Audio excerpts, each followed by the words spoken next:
দক্ষিণ ত্রিপুরার সাবরুমে তিপ্রামথা পার্টির এক কর্মীর ভাই মম্ম মগের রহস্যজনক মৃত্যু ঘিরে চাঞ্চল্য ছড়িয়েছে। রাস্তার পাশে তার দেহ উদ্ধার করে পুলিশ। তিপ্রামথার প্রাক্তন প্রার্থী মনীন্দ্র ত্রিপুরার দাবি, একটি গাড়ি ইচ্ছাকৃতভাবে ধাক্কা দিয়ে তাকে হত্যা করেছে। তবে পুলিশ এখনও মৃত্যুর কারণ নিশ্চিত করেনি। মরদেহ ময়না তদন্তে পাঠানো হয়েছে এবং ঘটনার সব দিক খতিয়ে দেখে তদন্ত চলছে। গোপাল সিংয়ের রিপোর্ট, আসাম প্রাইম নেটওয়ার্ক। আপনার নাম? আমার নাম মনীন্দ্র ত্রিপুরা। আমি 28 নম্বর সিরাশাড়ির এক্স ক্যান্ডিডেট ছিলাম ত্রিপুরা। সাবরুম হাসপাতালের মর্গে কেন আছেন?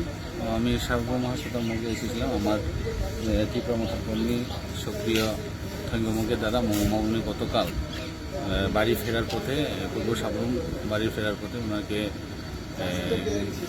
অজ্ঞাত একটা গাড়ি ধাক্কা দিয়ে মেরে ফেলা হয়েছিল। তো আজকে সকালবেলা উনারা দেখতে পেয়ে পুলিশ সাবরুম থানাকে খবর দিয়েছে এবং সাবরুম থানা ডিএসএরা ফরেন্সিক টিম ডিএসএরে এখন সাবরুম মধ্যে ওনাকে পোস্টমর্টমের জন্য নিয়ে এসেছি।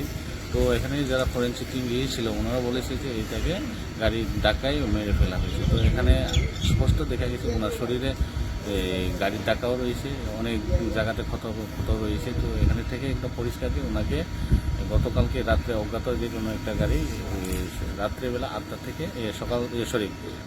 রাত্রে 7টা থেকে 8টার ভিতরে ওনাকে ধাক্কা দিয়ে মেরে ফেলা হয়েছে। তো উনি বলেছিলেন যে একটা গাড়ি ঢুকেছে, এখনও গাড়িটাকে ওনারা সঠিকভাবে চিহ্নিত করতে পারেনি। প্রথমটা করছে পূর্ব সাকুল জমিচন্দ্র পাড়ার বাড়ি যাওয়ার পথে কর্মমুখের দাদা ওনার বাড়ি কোথায়?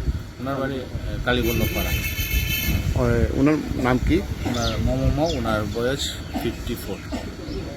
তো আপনারা কি ভাবছেন, এটা কি পরিকল্পিতভাবে গাড়ি দিয়ে বাড়ি দেওয়া হয়েছে নাকি? অ্যাকচুয়ালি এটা তো ওনার তো মগে তো সেরকম কোনো সূত্রটা নেই। তো এখানে পরিকল্পিতভাবে করা হয়েছে কি না এটা তো আমরা বলতে পারবো না। তো এতটুকু নিচ্ছন্দ যেহেতু ফরেন্সিকে ওইখানে গিয়েছে, গাড়ির ধাক্কায় উনি মারা গিয়েছে।